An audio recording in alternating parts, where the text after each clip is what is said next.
Hey Dunbar! Today we're going to be showing you how to make an easy treat for Halloween, popcorn balls. You'll need popcorn, marshmallows, butter, food coloring, and your desired toppings. First, pop your popcorn in the microwave and remove any excess kernels. Then, melt 1 stick of butter.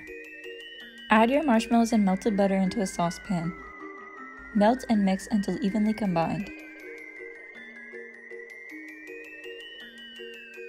Add some food coloring and then pour your marshmallow mixture into your popcorn.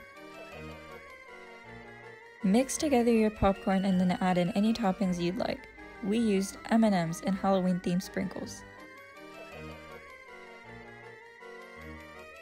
Roll your popcorn mixture into balls and then decorate with pretzels for pumpkin stems and tiny bats.